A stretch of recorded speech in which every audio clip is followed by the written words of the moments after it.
नमस्कार, मेरा नाम है गौरव पाल। आप देख रहे हैं गौरव का चश्मा।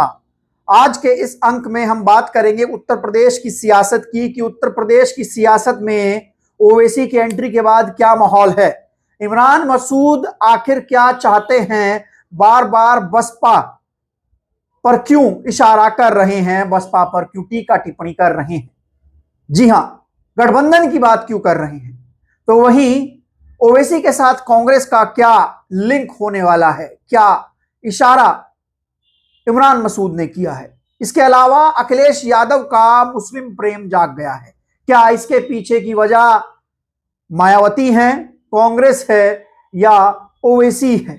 इसके साथ साथ यूजीसी एक्ट को लेकर जहां एक और बड़े दलित पिछड़े नेता चुप हैं, तो वहीं पर ऐसे नेता भी हैं जो यूजीसी एक्ट पर खुलकर मोर्चा खोल रहे हैं दोस्तों। जी हां दोस्तों, उत्तर प्रदेश में इस समय विधानसभा सत्र भी चल रहा है। इन सारी खबरों पर बात होगी, लेकिन उससे पहले अगर आप लोग पहली बार हमारे चैनल पर आए हैं और ऐसे ही खबरों का विश्लेषण देखना चाहते हैं तो चैनल को सब्सक्राइब कर बेल आइकन दबा दीजिए दोस्तों, उत्तर प्रदेश की सियासत में असदुद्दीन ओवैसी के भाई अकबरुद्दीन ओवैसी ने आने का ऐलान कर दिया है। अकबरुद्दीन ओवैसी के ऐलान के बाद से उत्तर प्रदेश के सियासी गलियारों में चर्चा तेज हो गई है कि आखिरकार एआईएम एमआईएम जो है वो उत्तर प्रदेश में क्या करेगी। अकेले लड़ेगी, किसी के साथ जाएगी, बसपा के साथ जाएगी, असपा के साथ जाएगी, या फिर इमरान मसूद का जो बयान हाल ही में आया उसके हिसाब से कांग्रेस के साथ जाएगी, क्या होगा भाई। जिस तरीके से बिहार और महाराष्ट्र के मुस्लिम बहुल इलाकों में ओवैसी को जो कामयाबी हाथ लगी, उसके बाद से ओवैसी का मोराल बहुत ज्यादा हाई है और ओवैसी के नेता जो हैं वो यूपी में लगातार अखिलेश यादव पर निशाना साध रहे हैं। ऐसे में जो उत्तर प्रदेश के मुस्लिम बहुल क्षेत्र हैं जैसे कि सहारनपुर, मुरादाबाद, बरेली, रामपुर, मेरठ, जहां पर अच्छा खासा मुस्लिम वोट बैंक है, क्योंकि पश्चिम के जिले ऐसे हैं जहां पर 30% के आसपास मुस्लिम वोट बैंक है। ऐसे में बड़ा सवाल यह बनता है कि असदुद्दीन ओवैसी क्या इन मुस्लिम बहुल क्षेत्रों में कोई कमाल कर पाएंगे। अगर हम बात करें 2022 के चुनाव की तो ओवैसी कुछ खासा कमाल नहीं कर पाए, लेकिन 24 का चुनाव वो लड़े नहीं, लेकिन बीच में जो नगर निगम के निकाय के चुनाव थे उसमें ओवैसी ने अच्छा खासा काम किया और अच्छा खासा उनका जनाधार उत्तर प्रदेश में रहा। अब उत्तर प्रदेश में फिर से विधानसभा चुनाव है, उससे पहले पंचायत चुनाव है। ऐसे में बड़ा सवाल यह है कि असदुद्दीन ओवैसी जो हैं क्या वो उत्तर प्रदेश के मुसलमानों पर बिहार और महाराष्ट्र की तरह अपनी छाप छोड़ पाएंगे। हालांकि बिहार में देखा जाए तो बिहार के मुस्लिम बहुल क्षेत्र जो थे, सीमांचल का जो क्षेत्र था, वहां पर ओवैसी की अच्छी खासी पकड़ थी और वहां पर एक तरीके से देखा जाए तो यह कहा जाएगा कि जो मुस्लिम बहुल क्षेत्र थे बिहार में और जो बिहार के मुसलमान थे उनके मन में एक टीस थी कि वो वोट तो दे रहे हैं आरजेडी को, लेकिन रिप्रेजेंटेशन उनको नहीं मिल रहा है। ना ही उनका डिप्टी सीएम अनाउंस हुआ है, ना ही उनको टिकट दिए गए, और इस चीज का ओवैसी ने फायदा उठाया। इस चीज का फायदा ही ओवैसी ने महाराष्ट्र में उठाया, लेकिन सरकार नहीं बना पाए। विधायक तो जिता लिए लेकिन सरकार नहीं बना पाए, जीत गई फिर भी भाजपा वहां पर। तो ऐसे में अब उत्तर प्रदेश के मुसलमानों में ओवैसी क्या ये मैसेजिंग कर पाएंगे कि क्या, क्योंकि अखिलेश यादव क्या सिर्फ आपका सिर्फ वोट ले रहे हैं, आपकी बात नहीं उठा रहे हैं, क्या ओवैसी इस मैसेजिंग पर उत्तर प्रदेश के मुसलमानों का वोट ले पाएंगे और क्या उत्तर प्रदेश का मुसलमान इस मैसेजिंग पर ओवैसी को वोट करेगा, क्योंकि खाली ओवैसी को वोट करके मुसलमान सरकार नहीं बदल सकता। इसलिए एक चर्चा और है कि ओवैसी का गठबंधन हो सकता है। एक तो ओवैसी का गठबंधन चंद्रशेखर आजाद के साथ होता है, जो बिहार चुनाव में हुआ था, 22 में भी हुआ था और बिहार चुनाव में भी हुआ था। इस बार भी चर्चा है, लेकिन इस बार कुछ लोग ये भी चर्चा कर रहे हैं कि असदुद्दीन ओवैसी का गठबंधन जो है वो बसपा के साथ भी हो सकता है, वो मायावती के साथ भी हो सकता है। ओवैसी की पार्टी के जो प्रदेश अध्यक्ष हैं शौकत अली, वो बार बार इस ओर इशारा कर रहे हैं। मायावती भी लगातार मुस्लिम वोट बैंक को निशाने पर ले रही हैं, मुस्लिम वोट बैंक को साधने की कोशिश कर रही हैं। ऐसे में क्या मायावती मुस्लिम वोट बैंक के लिए असदुद्दीन ओवैसी को साथ में लेंगी? क्या असदुद्दीन ओवैसी के भीतर इतना कैलिबर है कि वो यूपी का जो मुस्लिम है वो मायावती को शिफ्ट करा देंगे? ये अपने आप में बड़ा सवाल है। बड़ा सवाल इसलिए है क्योंकि मुसलमान इस समय अखिलेश यादव से नाराज है, रुष्ट है, थोड़ा सा वो देख रहा है कि सपा हमारे फेवर में नहीं बोलती है। तो क्या उत्तर प्रदेश में बसपा को अगर मुस्लिम वोट चाहिए तो क्या बसपा उसको अपने दम पर ले पाएगी या किसी के साथ गठबंधन करना पड़ेगा? गठबंधन की बात आती है कांग्रेस। कांग्रेस लगातार बहुजन समाज पार्टी को गठबंधन के लिए न्योता दे रही है। हालांकि मायावती जो है वो मना कर चुकी हैं, ये कह चुकी हैं कि जो भी पार्टी हमें गठबंधन के लिए कहती है, खासकर उनका अपर कास्ट वोट जो है उनको ट्रांसफर नहीं होता, इसलिए हम गठबंधन नहीं कर सकते। लेकिन यहां पर बात मुस्लिम वोट की हो रही है। क्या बसपा अकेले मुस्लिम वोट ले लेगी या बसपा एआईएम एमआईएम को अपने साथ लेगी मुस्लिम वोट लेने के लिए? क्या एआईएम एमआईएम में इतनी ताकत है कि वो उत्तर प्रदेश में मुस्लिम वोट जो बीएसपी को ट्रांसफर करवा दे? अगर अब से पहले चुनाव की बात देखी जाए तो अकेला एआईएम एमआईएम को मुसलमानों का वोट नहीं मिला है। अब ऑप्शन बचता है कांग्रेस। कांग्रेस इस समय उत्तर प्रदेश में ना नुकसान के फॉर्म में है ना फायदे के फॉर्म में। 24 का चुनाव कांग्रेस का था, कांग्रेस ने अखिलेश यादव के साथ कॉम्प्रोमाइज किया और कहीं ना कहीं कांग्रेस के लीडरों का यह मानना है कि अखिलेश यादव को कांग्रेस की वजह से सीटें मिली। अखिलेश और कांग्रेस के गठबंधन से एक मुस्लिम वोट जो था वो बटा नहीं, सबसे बड़ी चीज तो ये थी, और कुछ टिकट समीकरण की वजह से पिछड़ा अति पिछड़ा भी मिला और कहीं बसपा की कुछ कमियों की वजह से दलित भी मिला। लेकिन अब तो ना वो दलित मिलता हुआ दिखाई दे रहा है और वो पिछड़ा अति पिछड़ा भी कहीं ना कहीं बीजेपी ने उसको तोड़ने का प्लान ही बना लिया है। आगे मैं बताऊंगा क्या होगा।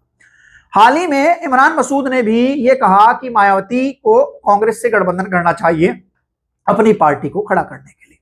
हालांकि कांग्रेस के हालात क्या है उत्तर प्रदेश में सब लोग जानते हैं। क्या कांग्रेस मुसलमानों की पसंद बन रही है इकलौती विधानसभा लेवल पर? क्या कांग्रेस के साथ में आने से, बसपा और कांग्रेस के साथ में आने से मुस्लिम वोट जो होगा वो ट्रांसफर हो जाएगा बसपा और कांग्रेस के अलायंस को? एक इंटरव्यू उन्होंने कहा, अभिषेक उपाध्याय टॉप सीक्रेट चैनल पर एक इंटरव्यू उन्होंने दिया। उन्होंने कहा कि मैं चाहता हूं कि बसपा जो है वो कांग्रेस से अलायंस करे, अपनी पार्टी को खड़ा कर ले। यानी इमरान मसूद ये कह रहे हैं कि बसपा को खड़ा करने के लिए अब कांग्रेस की जरूरत है।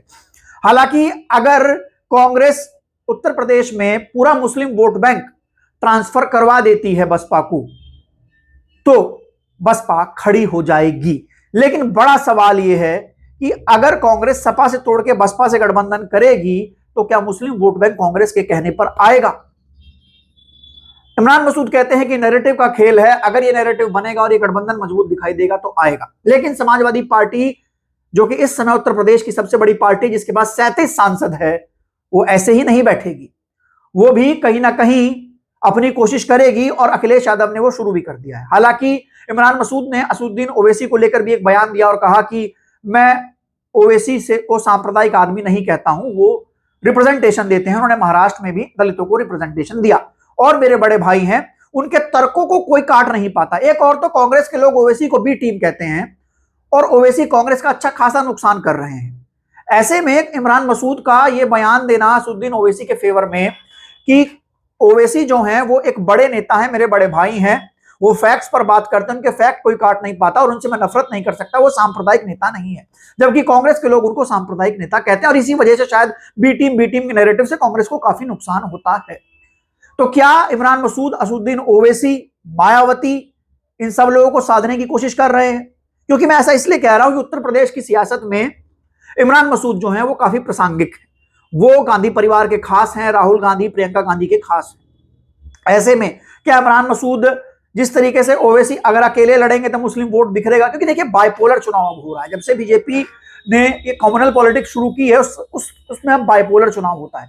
तीसरे मोर्चे की यहां पर कोई जगह नहीं रहती, दो जगह चुनाव होता है जो मजबूत लड़ते हुए दिखाई देते हैं, या तो इस तरफ या तो इस तरफ। अगर तीसरा मोर्चा कोई बनता है तो वो हारता है, जाहिर सी बात है उसको वोट नहीं मिलता। तो ऐसे में भाजपा के सामने क्या वो तीसरा मोर्चा मजबूती में 27 में समाजवादी पार्टी बनेगी या फिर बसपा कोई अलग गठबंधन बनाएगी पीडीए में? पीडीए तो अखिलेश यादव का है, बसपा कोई पीडीए टाइप ही अलायंस बनाएगी तो छोटी छोटी पार्टियों को भी इन्वॉल्व करेगी? ये अपने आप में एक बड़ा सवाल है। इमरान मसूद ने काफी कुछ कहा, उन्होंने चंद्रशेखर को लेकर भी बात की। आइए अब चलते हैं अखिलेश यादव। अखिलेश यादव ने फिर से मुस्लिम मोर्चा जो है वो संभाल लिया है। हाल ही में मुझे ऐसा लग रहा है कि अखिलेश यादव को महसूस हो रहा है कि ओवैसी का आना उत्तर प्रदेश में, कांग्रेस का इमरान मसूद का सहारनपुर में जाल बिछाना और बसपा का मुस्लिम भाईचारा, मुस्लिम लोगों को टिकट देना, तमाम चीजें करना, ये कहीं ना कहीं समाजवादी पार्टी से मुस्लिम वोट बैंक को तोड़ सकता है। और सपा से अगर मुस्लिम वोट बैंक टूटा तो सपा के पास कुछ नहीं बचेगा। तो ऐसे में अखिलेश यादव ने भी शायद अब मुसलमानों को लेकर मोर्चा संभालना शुरू कर दिया। हाल ही में अखिलेश यादव ने आज पार्लियामेंट में मोहित खान, जो कि अयोध्या वाला जो मामला था, मोहित खान समाजवादी पार्टी के एक नेता थे जिनको एक लड़की के रेप केस में जिनको आरोप लगे थे, अब उनको बरी कर दिया गया है। तो इस मामले में अखिलेश यादव ने आज ये बात पार्लियामेंट में उठाई और कहा कि मोहित खान को इसलिए फंसाया गया क्योंकि वो सिर्फ मुस्लिम थे। मोहित खान साहब आप जानते होंगे, आपके क्षेत्र में मदरसा टाउन इनकी सरकार के लोगों ने झूठा फंसाया। ये सब जुमला है, जुमला झूठा फंसाया, और इसलिए फंसाया कि वो मुस्लिम है, इसलिए फंसाया। 72 वर्ष के बुजुर्ग को 19 महीने जेल में रखा गया। समाजवादी पार्टी को बदनाम किया गया, और केवल इसलिए कि चुनाव जीत जाए, आप अयोध्या का चुनाव जीत जाए, क्योंकि अयोध्या का चुनाव आ रहे थे आप लोग। मैं अयोध्या की महान जनता का धन्यवाद देता हूं। तो जिस तरीके से अखिलेश यादव ने ये बयान दिया, आमतौर पर वो इस तरीके का बयान देते नहीं, और मुसलमान इसी बात से नाराज रहते हैं कि अखिलेश यादव उनकी बात नहीं करते हैं, ना सड़क पर, ना संसद में, ना माइक पर।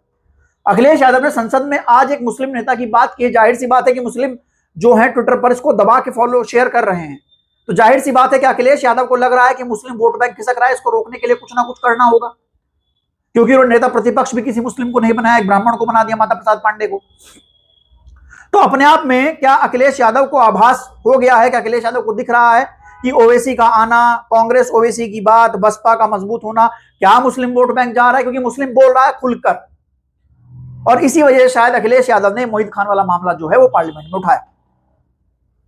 यूजीसी एक्ट को लेकर पूरे देश में विरोध हो रहा है। यूजीसी एक्ट पर रोक लगने को लेकर एससी एसटी ओबीसी के छात्र जो हैं वो यूजीसी के समर्थन में सड़कों पर उतरे हैं और लगातार मांग कर रहे हैं, लेकिन ना ही तो इस देश के जातिवादी मीडिया को दिख रहा है, ना ही इस देश के जातिवादी लोगों को दिख रहा है, या फिर कह लीजिए कोर्ट को दिख रहा है। जब सवर्णों ने इसके विरोध में प्रदर्शन किया तो कोर्ट ने 2 दिन में हियरिंग के लिए बुला लिया था, लेकिन अब सड़कों पर 85% स्टूडेंट हैं, उनकी कोई नहीं सुन रहा। इसका पीछे क्या बड़ा कारण यह है कि ओबीसी एससी एसटी नेता जो हैं वो अपने छात्रों के मुद्दों को नहीं उठा रहे हैं। हाल ही में पल्लवी पटेल, जो कि अपना दल कमीरावादी पार्टी से हैं और समाजवादी पार्टी कोटे से विधायक हैं, उन्होंने लखनऊ में एक बड़ा मार्च निकाला और आज यूजीसी के समर्थन में हल्ला बोल किया, प्रदर्शन किया। पल्लवी को डिटेन कर लिया गया, गिरफ्तार कर लिया गया और बाद में छोड़ दिया गया। ऐसे में जब यूजीसी एक्ट पर कोई भी दलित पिछड़ा नेता बोलने को तैयार नहीं है, बात नहीं कर रहा है, गोल मोल घूम रहा है, पल्लवी का जो सीधा स्टैंड है वो कहीं ना कहीं एक मैसेजिंग जरूर क्लियर कर रहा है कि पल्लवी जो है वो 2027 की सियासत में कुछ बड़ा गेम करने जा रही है। चोट तो आप लोग आइए आइए आइए प्लीज, चलो हटाओ, चलो जूता गिराया आप लोगों ने,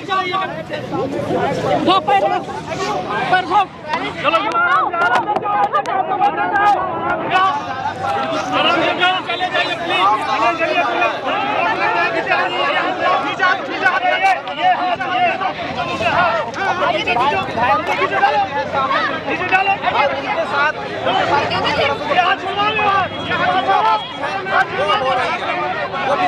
वो अखिलेश यादव के भरोसे नहीं है, वो अपना कुछ बड़ा गेम करने जा रही है।